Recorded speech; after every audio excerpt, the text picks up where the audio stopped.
বাঙালি শব্দটি যেহেতু বর্গীয়, তাই আজকাল পশ্চিমবঙ্গ সরকার বাঙালি জাতিকেই বর্গীয় ভাবতে শুরু করেছে।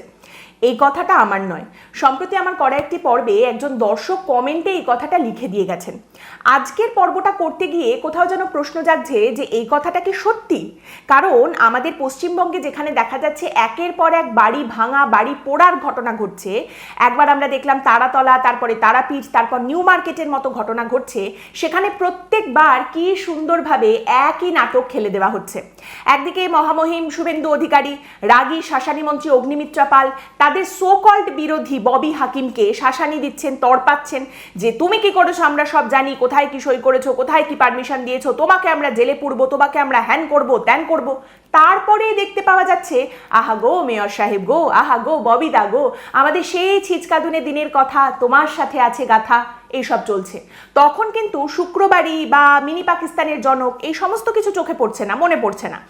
এইসব যখন একদিকে চলছে তখন মানুষকে কি বলা হচ্ছে? সাধারণ মানুষকে বলা হচ্ছে একটা কথা যে পুরসভা নেই, প্রতিনিধি নেই, কে কাজ করবে, কে এখন কিছু দেখবে। তাই এখন যদি বাড়িতে আগুন টাগুন লাগে, বাড়ি ভেঙে পড়ে যায়, রাস্তায় অ্যাক্সিডেন্ট হয়ে বসে পড়ে থাকেন, তাহলে একটু সহ্য করে নিন। ওই আমাদের কলিযুগের মনীষী শ্রমিক ভট্টাচার্যের মতো যে পেহলি পেহলি বার মোহব্বত কি হ্যায়, এই প্রথম তো আমাদের সরকারকে ক্ষমতায় আনলেন, কুছ না সমঝ মে আয়ে মে ক্যা করু। আমরা তো নিজেরাই কনফিউজড, আমাকে ডাকছো তুমি কোন মনে? আমি তো আছি এখন শুধুমাত্র ভালো তৃণমূল আর হানিমুনে।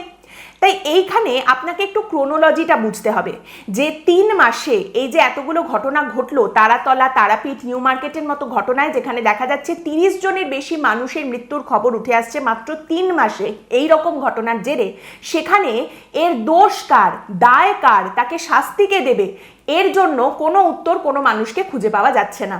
নিউ মার্কেটে আগুন কি করে লাগলো, তারাপীঠের ঘটনা কি করে হলো, এবং এগুলো দেখার পরেও প্রত্যেকবার কি করে প্রশাসন বাইরে চিৎকার করছে আর ভেতরে গিয়ে আড়ালে মুখ লুকাচ্ছে, সেটা যদি আপনাকে বুঝতে হয় আপনাকে একটু পেছনে যেতে হবে।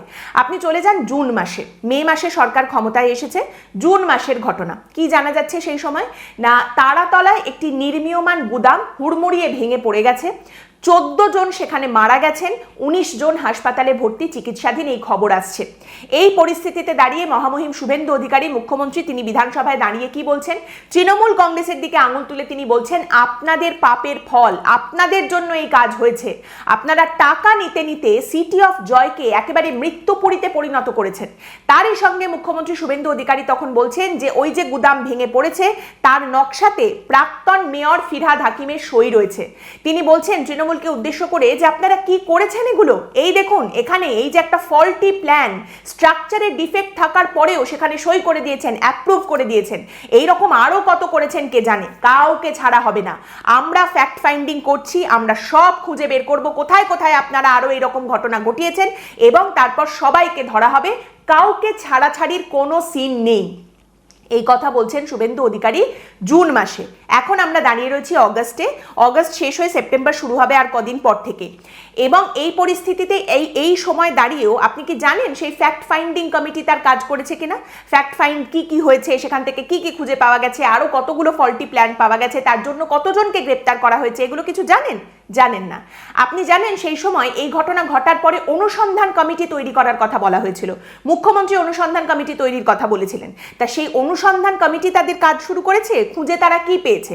তারা তারাপীঠের হোটেলগুলো পর্যন্ত পৌঁছাতে পারেনি, সেইখানে সেই অত দূর অব্দি এখনো কাজ করে ওঠেনি নাকি এখনো পর্যন্ত সেই অনুসন্ধান কমিটি তাদের কাজই শুরু করেনি? তখন বলা হয়েছিল শিগগিরই আমরা এসওপি তৈরি করে কাজে নেমে পড়ব। তা সেখানে কিছু এগিয়েছে কিনা সেসব কিছু জানেন? এইরকম অনেক কমিটি গঠন হওয়া আমরা এর আগের পূর্বতন সরকারের আমলেও দেখেছি, কিন্তু সেই কমিটি কাজ কি করেছে, তার রিপোর্ট কি সামনে এসেছে, তার ভিত্তিতে কি পদক্ষেপ নেওয়া হয়েছে, এগুলো কোনোদিনই সামনে আসতো না। তো এক্ষেত্রেও এই ফ্যাক্ট ফাইন্ডিং অনুসন্ধান কমিটি তারা কি করেছে আপনি কোনোটাই কি কিছু জানেন? জানেন না। কিন্তু তার বদলে আপনি কি জানেন? আপনি জানেন অগস্ট মাসের ঘটনা। 17ই অগস্টের খবর সামনে এলো, তারাপীঠ মন্দিরের কাছে একটি হোটেলে আগুন লাগার ঘটনা ঘটেছে এবং সেখানে অগ্নিদগ্ধ হয়ে 8 জন পুণ্যার্থী মারা গেছেন। তারা শ্রাবণ মাসের জন্য পুজো দিতে গিয়েছিলেন তারাপীঠে, তারা মারা গেছেন। তাহলে এই মাঝের সময়টা জুড়ে হলোটা কি? মাঝের সময়টা জুড়ে বাটারিং হলো, প্রেম হলো, প্রেম একেবারে জমে ক্ষীর হলো। যেরকম শ্রমিক ভট্টাচার্য বলেন, কাছে এসো, এসো না, পাশে বসো, সেরকম চললো। প্রথমে কি দেখলাম আমরা? প্রথমে আমরা দেখলাম যে সেই বিধানসভাতে দাঁড়িয়ে মহামহিম মুখ্যমন্ত্রী শুভেন্দু অধিকারী ফিরহাদ হাকিমকে উদ্দেশ্য করে বলেছিলেন, আপনার সই আছে, কাউকে ছাড়া হবে না, সব কটাকে আমরা বের করবো, ইত্যাদি এবং ইত্যাদি। সেই বিধানসভাতে দাঁড়িয়ে সেই ববি হাকিম তিনি অগ্নিমিত্রা পালের প্রশংসায় পঞ্চমুখ। প্রাক্তন পুরমন্ত্রী ববি হাকিম তিনি বর্তমান পুরমন্ত্রী অগ্নিমিত্রা পালকে উদ্দেশ্য করে বলছেন, আপনি ক্ষমতায় আসার পর যেভাবে 2 মাস 2.5 মাস হয়েছে যেভাবে চারিদিকে ছুটে বেড়াচ্ছেন, আমি সত্যিই পারিনি। আপনি যেভাবে প্রত্যেকটা জায়গায় এদিকে ওদিকে পৌঁছে যাওয়ার চেষ্টা করছেন, আমি সত্যিই করতে পারিনি, আমি একদম স্বীকার করে নিচ্ছি। মানে ব্যাপারটা হচ্ছে যে আমি ব্যর্থ, তুমি অক্লান্ত, জয় হোক তোমারই। এবং তারপর কি জানা গেল, অগস্ট মাসের 7 তারিখে খবর সামনে আসছে, ববি হাকিম এতদিনে ভালো তৃণমূল, আর ভালো তৃণমূলের সঙ্গে মহামহিমের বৈঠক হচ্ছে নবান্নে। আর সেই নবান্নে দুজনের দেখা হতেই একেবারে হারমোনিয়াম ছাড়াই পুরনো সেই দিনের কথা গানের সুর বেজে উঠল। এবং সেখানে জানা যাচ্ছে, সংবাদ মাধ্যম বলছে, মহামহিম শুভেন্দু অধিকারী তিনি পুরনো দিনের কথা মনে করছেন এবং তিনি সেই বৈঠকে বলে ওঠেন যে তৃণমূল কংগ্রেস কেন ছেড়েছি ববি দ্বারা সবই জানে। ওই বৈঠকে উপস্থিত ছিলেন ঋতব্রত, অরূপ রায়, ববি হাকিম, সব পুরনো দিনের লোক, সব ভালো তৃণমূল, কত রকমের গল্প, কত কিছু স্মৃতি রয়েছে।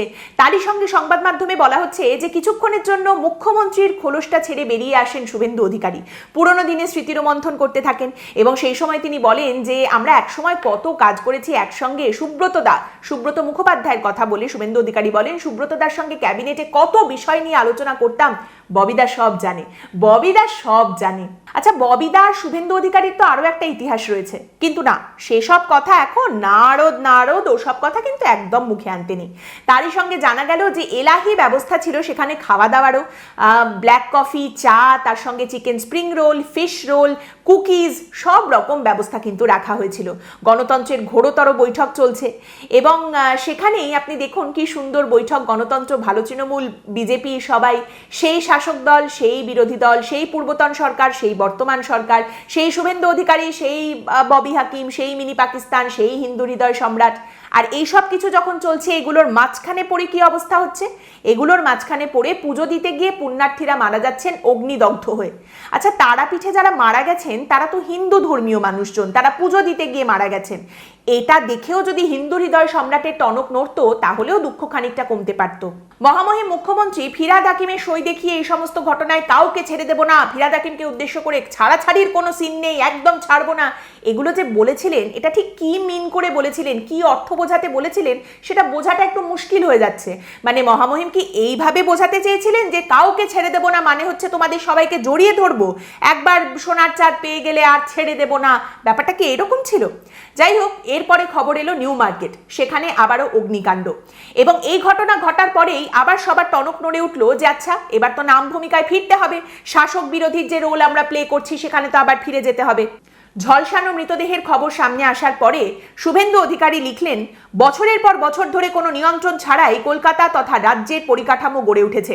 অগ্নি সুরক্ষা সংক্রান্ত নিয়মবিধি উপেক্ষা করেই বিভিন্ন ভবন গড়ে তোলা হয়েছে, সেগুলোকে হোটেল এবং অন্যান্য বাণিজ্যিক প্রতিষ্ঠান হিসেবে ব্যবহারের অনুমতি দেওয়া হয়েছে। তারই সঙ্গে শুভেন্দু অধিকারী একেবারে বলে দেন যে এই সমস্ত ঘটনা ঘটছে তার কারণ পূর্বতন সরকার অবহেলা করেছে, পূর্বতন সরকার এই সমস্ত দিক থেকে নজর ঘুরিয়ে রেখেছিল, তারা কিচ্ছু দেখাশোনা করেনি, তাদের অবহেলার জন্য, তাদের গাফিলতির জন্য এই ধরনের ঘটনা একের পর এক ঘটছে। অগ্নিমিত্রা পাল তিনি তো একেবারে সরাসরি ফিরহাদ হাকিমকে আক্রমণ করেন এবং অগ্নিমিত্রা পাল বলেন যে আমার জায়গায় এর আগে যিনি ছিলেন তিনি এতদিন ধরে কি করেছেন, ট্রেড লাইসেন্স কি করে দিলেন, কেন দিলেন, কি করে সিএসসির পারমিশন পাওয়া গেল, একটা এসির পারমিশনে 10টা এসি চলছে। এবার এই সমস্ত কথাবার্তা যখন ফিরহাদ হাকিমকে উদ্দেশ্য করে বলা হচ্ছে তখন ফিরহাদ হাকিম কি বলছেন, ববি হাকিম তখন বলছেন দেখুন কারোর ঘাড়ের ওপর দোষ চাপিয়ে কিন্তু রাজ্য চালানো যায় না। ববি হাকিম বলছেন যখন আমরির মতো এত বড় একটা অগ্নিকাণ্ডের ঘটনা ঘটেছিল আমরা কিন্তু কারোর ওপরে দোষ চাপাইনি এবং 3 মাস হয়ে গেছে এই রাজ্য সরকার ক্ষমতায় এসেছে। তারই সঙ্গে মুখ্যমন্ত্রী শুভেন্দু অধিকারীকে উদ্দেশ্য করে ববি হাকিম বলছেন যে উনি তো অনেক জায়গাতেই ঘুরছেন, তাহলে ওই হোটেলগুলোও ঘুরে যেতে পারতেন, সেটা তো বলিনি। কারোর ওপরে দোষ চাপিয়ে রাজ্য চালানো যায় না, মানুষকে বাঁচানো যায় না। এবং তারই সঙ্গে আমি আপনাদের সমর্থন করে বলার চেষ্টা করছি আর আপনি আমাকে জোর করে বিরোধী বানাচ্ছেন। জোর করে বিরোধী বানাচ্ছেন। ববি হাকিম স্বীকার করে বলেই দিচ্ছেন যে তাকে জোর করে বিরোধী বানানো হচ্ছে। মানে ব্যাপারটা এরকম যে আমি তো ভালো তৃণমূল, আমি তো তোমাদেরই লোক, আমি তো অকাতরে তোমাদেরই তরে। এইটা ফিরহাদ হাকিমের বলা যেতে পারে সেকেন্ড বেস্ট পারফরমেন্স।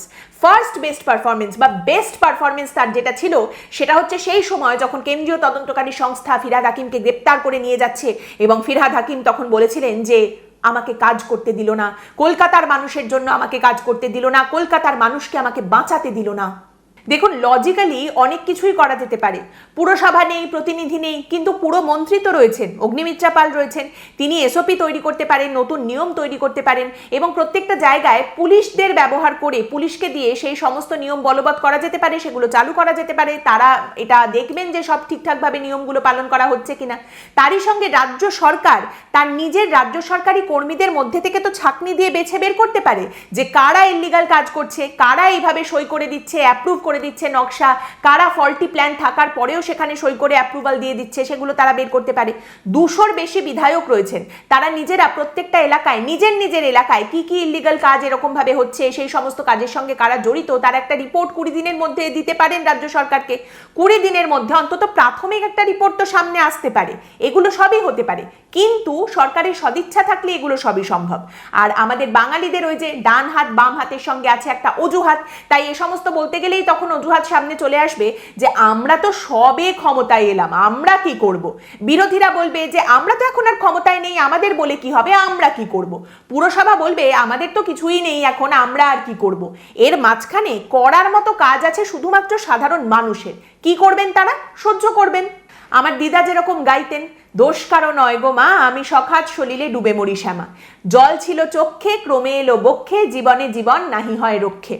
দেখুন, বিষয়টা হচ্ছে ববি হাকিম নেহাত ভালো তৃণমূল হয়ে গেছেন, তাই হতেন তিনি কালীঘাট তৃণমূল একেবারে কিন্তু দেখিয়ে দেওয়া হতো, ছাড়া হতো না। নেহাত তিনি এখন ভালো তৃণমূল হয়ে গেছেন তাই। তাহলে আপনি আর কি করবেন? অপেক্ষা করুন। এরকম কোনো ঘটনা ঘটলে আপনি অপেক্ষা করুন, দাঁড়ান, কাজকর্ম হবে, তদন্ত হবে, রিপোর্ট আসবে, পুরসভা হবে, প্রতিনিধিরা আসবে, তবে তো। এখন তো সবে ক্ষমতায়, সবে তো এখন হানিমুন চলছে। আজকের পর্ব এখানেই শেষ করছি। আপনাদের মতামত অবশ্যই জানাবেন। পরের দিন দেখা হবে অন্য একটি বিষয় নিয়ে আলোচনায়। ভালো থাকবেন।